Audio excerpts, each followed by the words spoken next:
Welcome back, everyone. So today is going to be a pretty important lecture.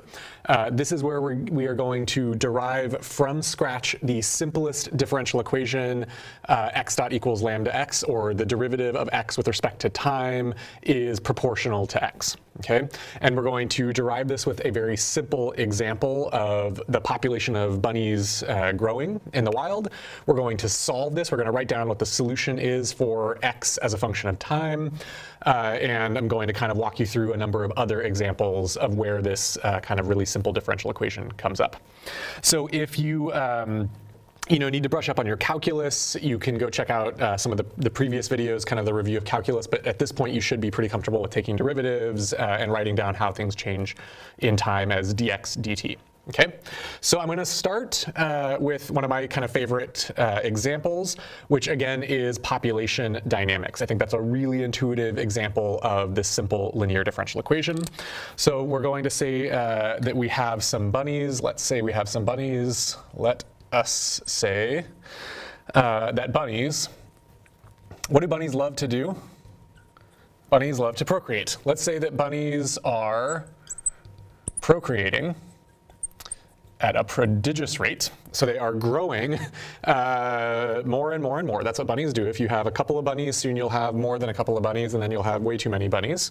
So we have some bunnies. And specifically, we're going to write down this as a mathematical problem. So we're going to say that the bunny population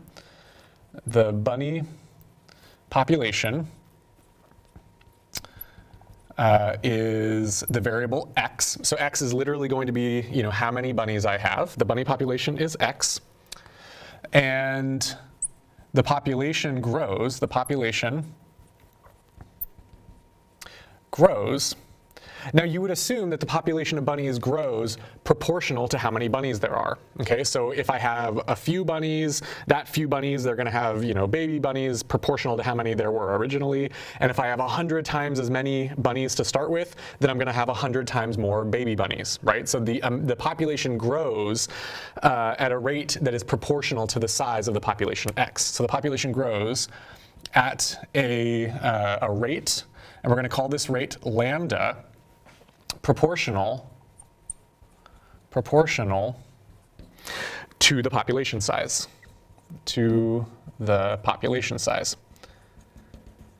And this is actually all we need to write down a differential equation. Okay, so the bunny population is x, and the population grows at a rate lambda proportional to the population size.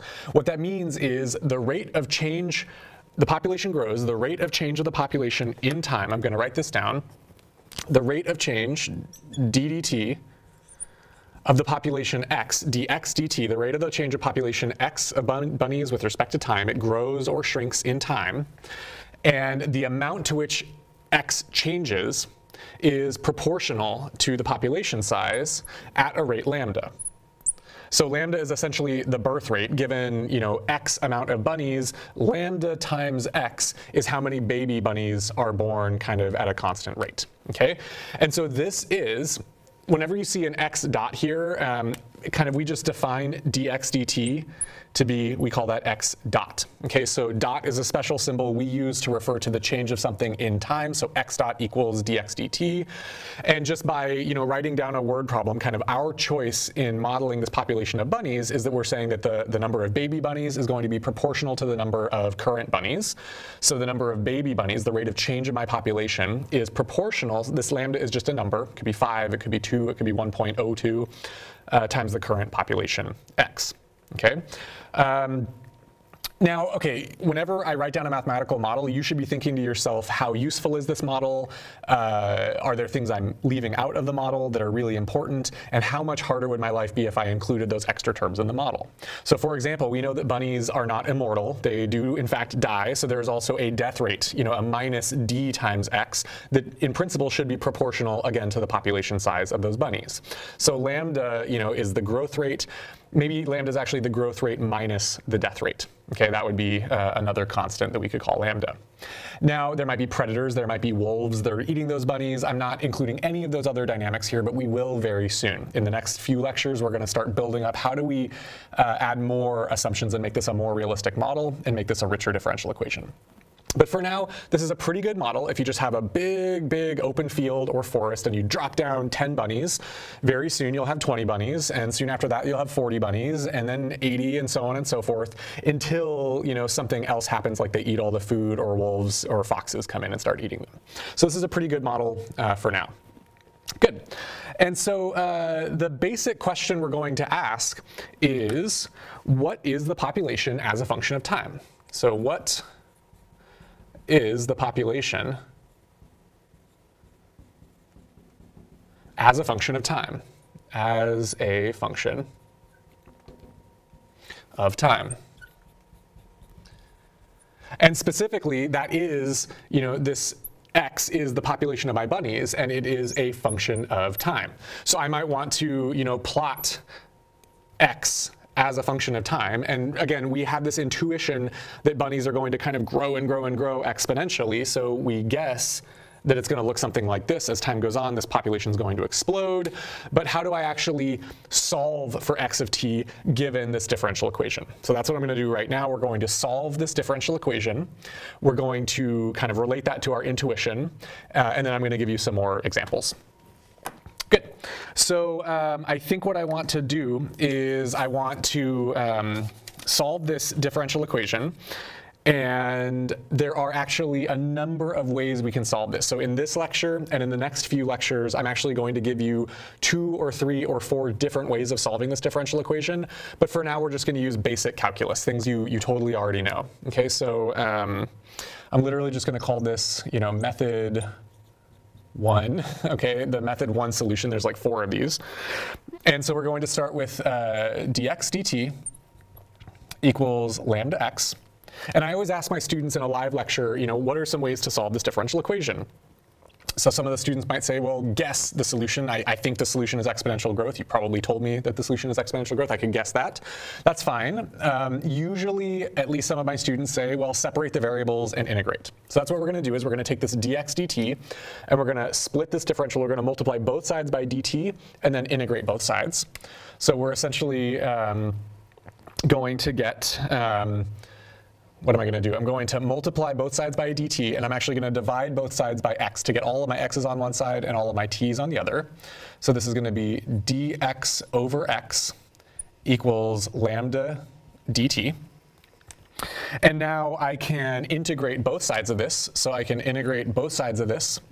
And essentially, we know, from, again, basic calculus that the integral of dx over x is the logarithm of x.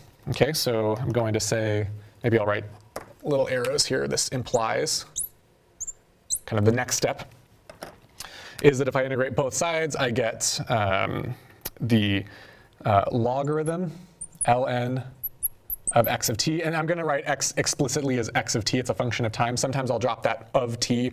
Here, this is x of t. Okay, this is dx of t. This is lambda x of t. At every time, this is still true. At every instant in time, this relationship is still true. Year 1 of the bunny population, year 2, year 3, this relationship is still true. Okay, so I integrate both sides. Integral of dx over x is log of x. Integral of lambda dt equals lambda t plus a constant. Very important, you need that plus a constant. Okay, and this could be any arbitrary constant. The reason is because if I differentiated both sides, any constant I add here, plus 5, plus 10, plus 20, that goes away when I differentiate. So when I integrate both of these sides, there is a plus constant that pops out. Technically, there's a plus constant on both sides, but I'm just going to lump it into this one here. Okay, and then kind of the last step, this is actually pretty easy. So you've all done this before in your calculus class, is now, again, we want to solve for x of t. We don't want log of x of t. We want x of t. And so the way we get x of t is we take e to the both sides. We exponentiate both sides because log and exponential are inverses. So e to the log of x is just x. So x of t equals e to the lambda t plus a constant. And one of the cool things about exponential functions is that, I'll just write this up here, e to the a plus b is equal to e to the a times e to the b. And so I can take this expression here and I can write this as e to the lambda t times e to the constant c, e to the lambda t times e to the constant c, and e to a constant is just another constant. I'm just going to call that k. Okay, so what I've done is we have derived this differential equation that governs bunny population growth. We have solved this differential equation using very simple calculus. We literally just multiplied both sides by t dt divided by x to get the x's on one side and the t's on the other. We integrated. We found that we get a log of x on one side, so we exponentiate both sides, and we get x of t is e to the lambda t times a constant. Okay, that is the solution of this differential equation. And so now, the only question remaining is, what is this constant k? And typically you would get this constant k by measuring what is the initial bunny population at time 0 or time 1 or time 2. If you don't measure your bunny population at some point in time, you'll never know kind of what x of t is, because it could be scaled by a constant k. It could be 100 times, or it's always going to follow this exponential trend in time. But depending on the initial bunny population, it could be bigger or smaller. And so generally what you have is you don't just have this differential equation x dot equals lambda x. You also have some initial condition x at time 0. Okay, so x at time 0 is my initial population size. And so if I plug that in here, I say x at time 0 equals e to the 0, e to the lambda times 0 times k, and e to the 0 is 1. So this means that, sorry, my pens are squeaky, k, this constant here, is just my initial bunny population size. So this constant here is literally my initial size of my population of bunnies. I'm going to draw that right here. So at time 0, this point here is x naught, my initial bunny population. And from there, my population is going to grow exponentially in forward time. As time goes on, my population is going to grow, which means the base of my population is bigger, which means it's going to grow faster, which means it's going to get bigger, it's going to grow faster, get bigger, and so on and so forth. Okay? And so maybe I'll just write out the full solution here, is that x of t equals e to the lambda t times my initial bunny population x naught. This is the solution of my first order simple ordinary differential equation x dot equals lambda x. Okay? So it's actually really, really simple to write down differential equations and to solve them. Okay? So what I'm going to do for the remainder of this lecture is I'm going to actually remind you what is this funky e constant here? What is this e, the base of the natural logarithm? Because I think a lot of you might not remember what that is from calculus. You probably know how it works. You know how to do these integrals. You know that log and exponential are inverses. But I want to remind you, kind of refresh your gut intuition for what is this exponential.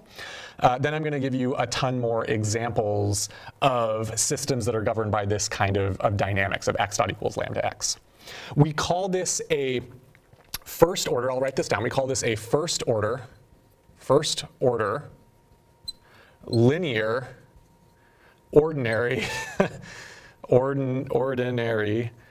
differential equation. Okay, so first order means that there's only a single derivative, dx dt. There's no second derivatives or third derivatives or fourth derivatives. There's no d squared x dt squared. It's just a first order means dx dt.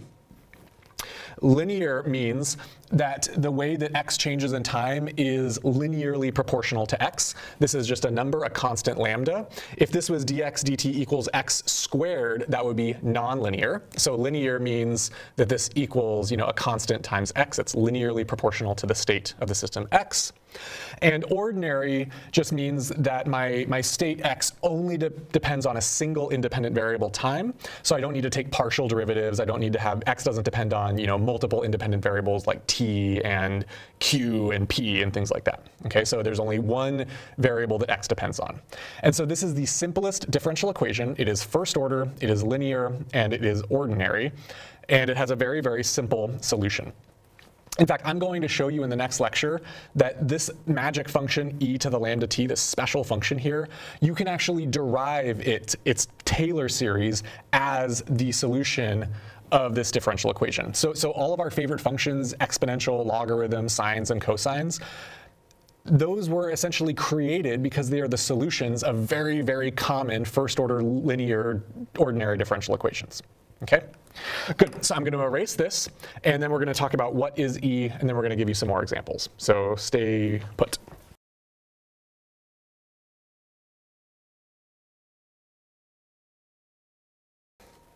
Okay, we're back. So we just derived this differential equation for the population of bunnies and solved this differential equation. And now we're going to ask ourselves the question, what is this E, this kind of Euler's number E? So just a general rule of thumb, anything that has Euler's name on it is a huge deal in math. So Euler's function number E is like one of the most important numbers in all of math, up there with pi and 1. Okay, so it's a big deal. And so what I'm going to do is I'm going to derive E in a very simple example.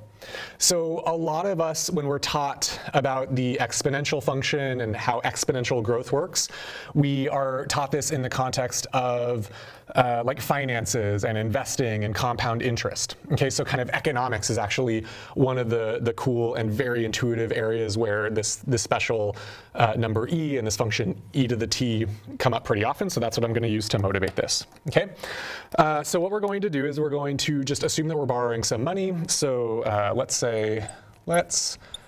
say I borrow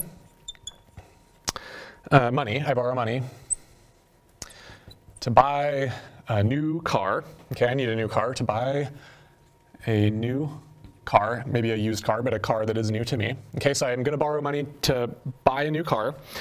And let's say that the annual interest rate is R. The annual interest rate is R.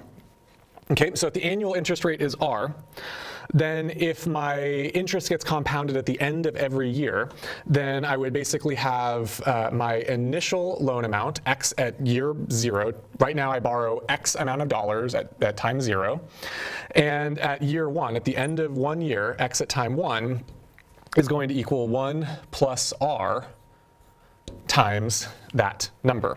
Okay, so this is literally my initial loan, and this is my loan after 1 year.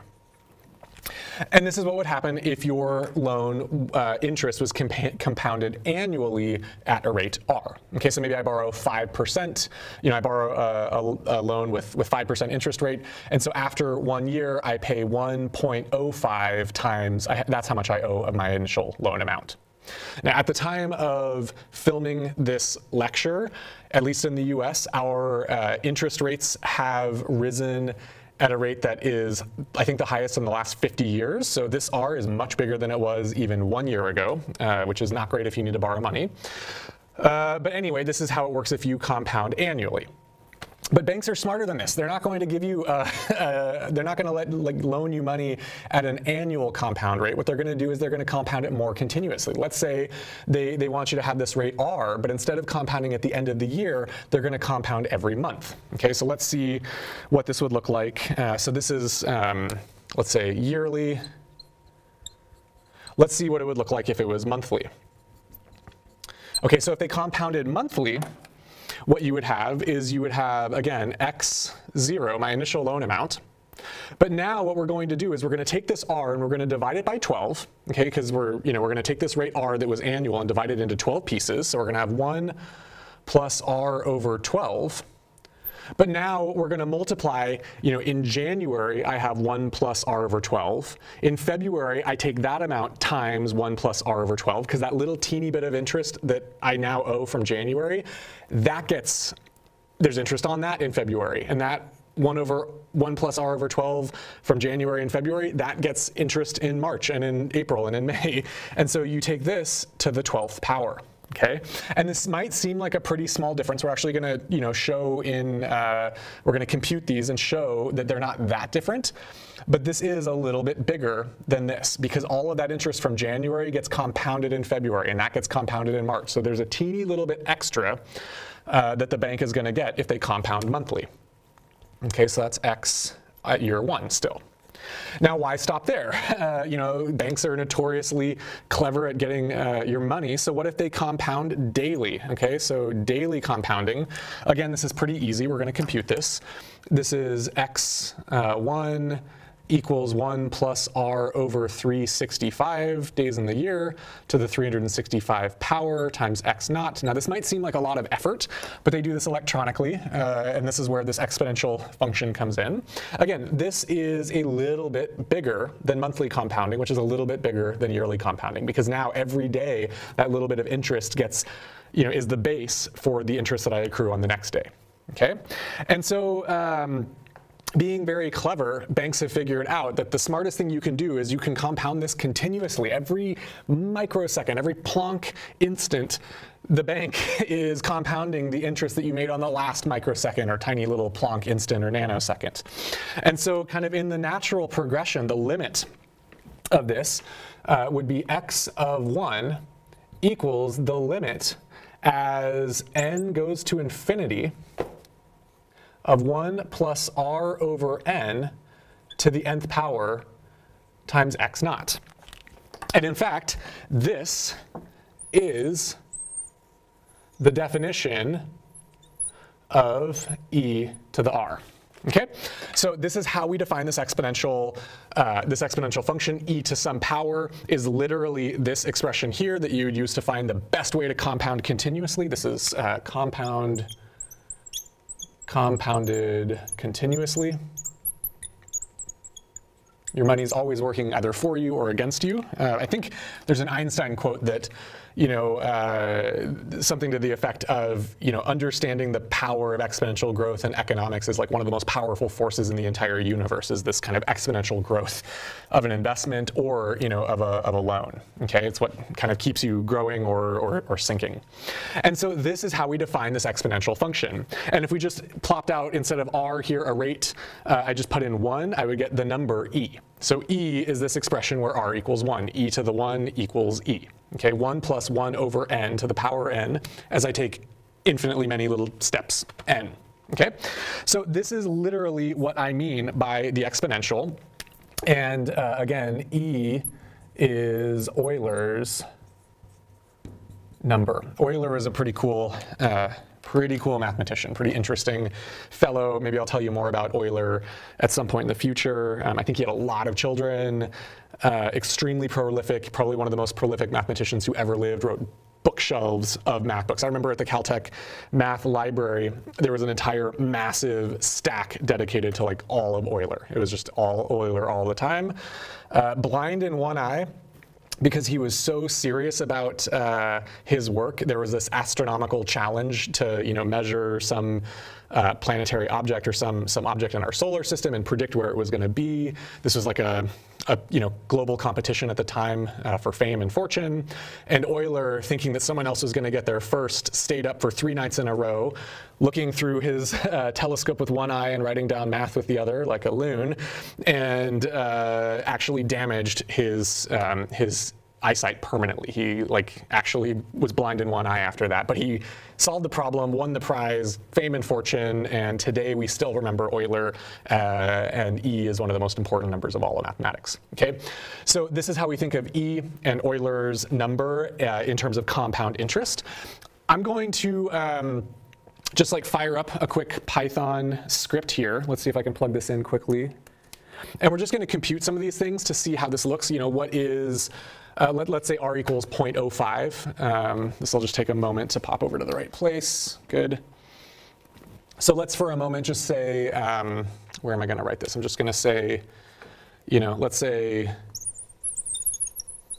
r equals 0.05, so 5% interest. Okay, that's approximately what interest rates are now. Okay, so r equals 5, and what we're going to do is I'm just going to compute these at different levels of compound. So I'm going to create a new Jupyter notebook, file, new notebook, Python. Okay, so I'm going to import numpy as np, because if I don't do that, I'm not going to be able to take the exponential, which is irritating. Okay, so first things first, I guess what I'm going to do is I'm just going to compute, yearly compound interest is really simple. So r equals 0.05, and, print 1 plus r. All right, so if I compound yearly, then after 1 year, I owe 1.05 times my initial loan amount. Let's say I do this monthly. So I'm going to do, 1 plus, let's say 1 plus r over 12 to the 12th power. Again, you use star star to take something to the 12th power in Python. And this is a little bit bigger. It's not a lot bigger, but it is 0.116% more.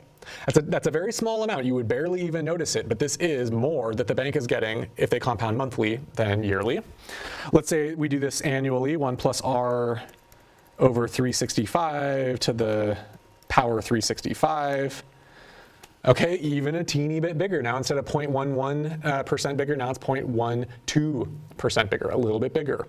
And if we keep going into this limit, this kind of ad infinitum limit, we should get this e to the r, and e to the r is going to be close to 1 plus r, but it's going to be a little bit bigger. Okay, and I'll show you that later. So e to the r, np.exp of r. Remember, that's why I had to import numpy. np.x, the exponential of r, is 1.051271. So this is the best the bank can do by compounding continuously. Every nanosecond compounding continuously, this is the best they can do. And again, it's better than annual. It's a tiny, tiny, tiny bit better than annual. It's better than monthly, and it's definitely better than yearly for them. And you might think that this is a very small amount, but I Googled this on my way over here today, and it turns out that the total global debt at the moment is $300 trillion. That's a huge number, $300 trillion. And so the difference in this, 0.0001 between even daily and continual compound interest, if you multiply that by $300 trillion, that's not nothing. That's a lot of money. Okay, so smart people have thought about how to get the most out of these loans, and they came up with this exponential compound interest.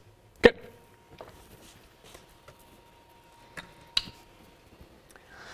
Okay, I'll just give you a couple more examples because I am here and you are here and we're both here. So, I mean, I guess what we could say is we could actually write this compound interest problem down, and we could say that the loan amount, maybe I'll do this in red because it's not so squeaky. No, that's very squeaky. I'm going to do this in yellow. The loan amount is continuously increasing. The loan amount X is continuously increasing,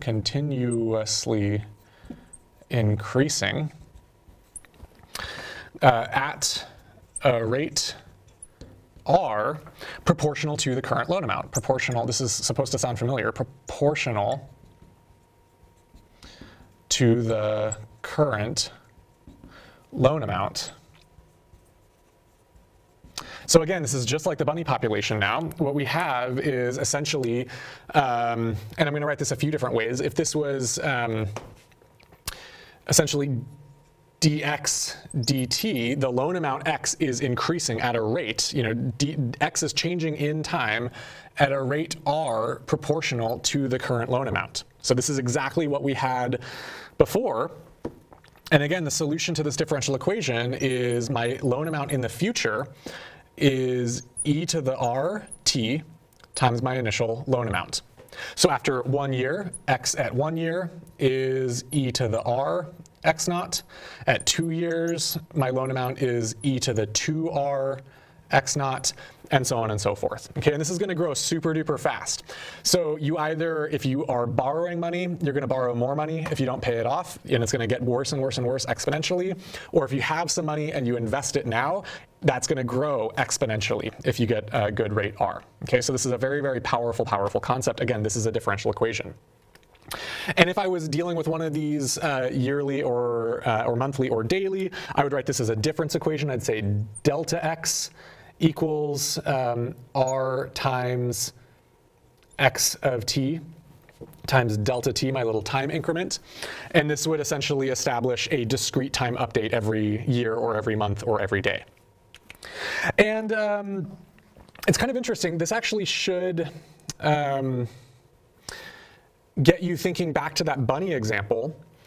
In my bunny example, bunnies don't exactly continuously, well, maybe some bunnies populations do continuously breed, but it's maybe more reasonable to think that they have, annual cycles where their population grows, right? Like a lot of animals will have babies in the spring or something like that. And so maybe my original assumption of bunny populations evolving according to this differential equation was actually an idealization. Maybe I should set up some, annual discrete time update for how those bunnies evolved. Maybe something more like, X at year k plus 1, so k, this index is the year.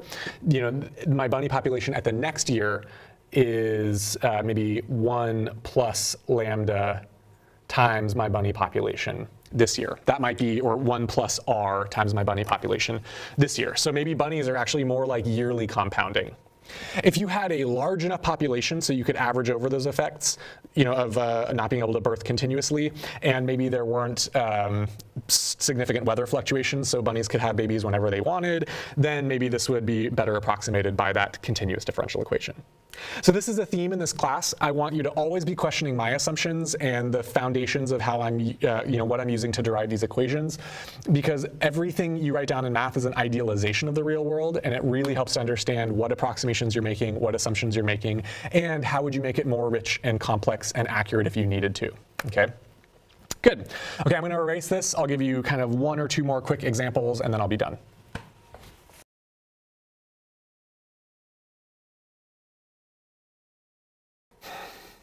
Okay, so just a couple more last examples of this kind of exponential behavior from differential equations. For this, I'm going to talk about radioactive decay. So that's one of my favorite examples. It's really intuitive. We've always heard of this, the half-life of an isotope, so radioactive decay. So we talked about how bunny populations grow without bound. Your loan amount grows without bound forever. Radioactive decay is the opposite. If I start with a kilogram of uranium, it is going to actually decay away to 0 eventually, but according to the exact same differential equation. So we're going to have x dot equals something that's linear proportional to x, but now it's going to be a minus number. It's going to be a negative proportionality. So the rate of change of the mass, let's say that this is the mass of an isotope, or whatever my radioactive material, uranium, plutonium, whatever, that's the mass. And the rate of change of my mass in time, of how much plutonium I have left, it decreases. If I have a kilogram, then it will decrease at a certain rate proportional to that as it breaks down and decays. Okay, that's what radioactive decay is. And so similarly, I can write down the solution of this.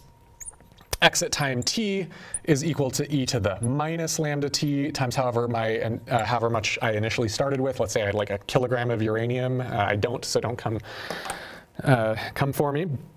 And this e to the minus lambda t, now, this is t and this is x. Now this thing is going to have this exponential decay profile. So whatever my initial amount at time 0, it's going to decay and decay and decay and decay. And whatever point at which it is half, 1/2 of where you started, this is what is called the half-life, kind of the half-life of that radioactive decay. And different radioactive elements have different half-lives. Some of them are extremely long, some of them are extremely short. Okay, and those have very, very different consequences on your health, on how toxic something is to the environment. So, there's a lot of radioactive waste, unfortunately, in our world in the current era. And some of that radioactive waste is going to be with us, for many, many, many, many generations of humans, because the radioactive half-life is so long, because this is so stretched out, it takes forever for this thing to decay. Okay, so for example, plutonium, I believe plutonium has a half-life. The half-life of plutonium is 80 million years. That's a really long time. So that means if you start with a kilogram of plutonium, 80 million years in the future, you're going to have half a kilogram of plutonium left. And another 80 million years in the future, you're going to have 1/4 of a kilogram of plutonium left. I mean, that's a long, long time to be walking around with a bunch of plutonium. Okay, it's dangerous stuff. And so we can actually use this formula and this half-life to predict things about how much I'll have at different times. So if I take my half-life, that literally means my initial amount divided by 2. That's at some amount of time, this is how much I'll have left. So I'm just going to say kind of x at some t is going to, not x to the t, x at some time t is going to equal this amount. And that's going to be e to the minus lambda times that big T, which I'm saying is 80 million years. So that's 8 times 10 to the 7 x naught. And so you could, fire up MATLAB or Python and basically, cancel these guys out and say, e to the minus lambda times 8 times 10 to the 7 equals 1/2. You'd log both sides, and you would get, minus lambda equals log of 1/2 divided by 8 times 10 to the 7th. So that is actually how you would compute lambda from this half-life. So if you know the half-life, you can compute lambda. If you know lambda, you can compute the half-life. Okay, so that's kind of useful. And interestingly, polonium, not plutonium, but polonium has a half-life of closer to 140 days, about 140 days. And so this one, if you remember the news, polonium is frequently used to poison political dissidents, people who don't agree with you, partly because it actually disappears very quickly. Okay, so it has a very short half-life, and so it kind of disappears at a relatively rapid rate. Okay, good. Other examples of exponential growth or decay, another one that I really like is thermal runaway. So thermal runaway in electronics. So if you have your computer, your CPU, or your GPU, it turns out that the hotter it gets, the more resistance it has, and the more resistance it has, the hotter it gets. And so this is a big problem in electronics, is that the temperature, the rate of change of the temperature of a little chip is actually proportional to the temperature in that chip. It actually gets hotter faster the hotter it is. And so if you just naively predicted from this equation, you would say, well, every piece of electronics should melt down, get hotter than the sun, and eventually create a black hole and swallow the universe, because this is eventually the temperature is going to go to infinity. And that's why doesn't T go to infinity?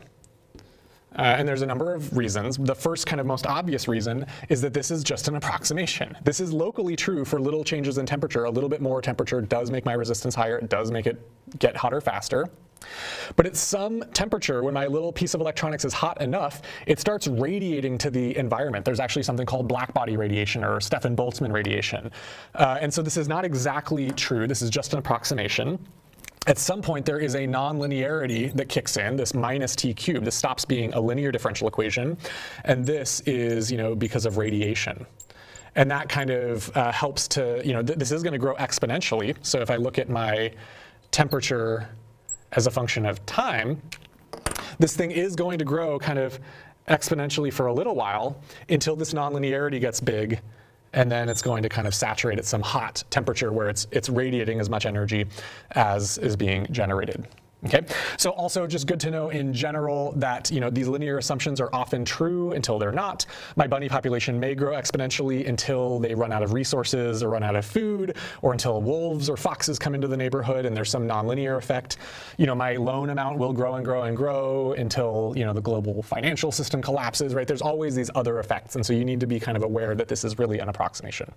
Okay, that is my intro to the simplest linear ordinary differential equation, x dot equals lambda x. Next time we're going to solve this using different methods, using Taylor series, and we're going to start building this up into more and more complicated differential equations that model the real world in more rich ways soon. Stay tuned.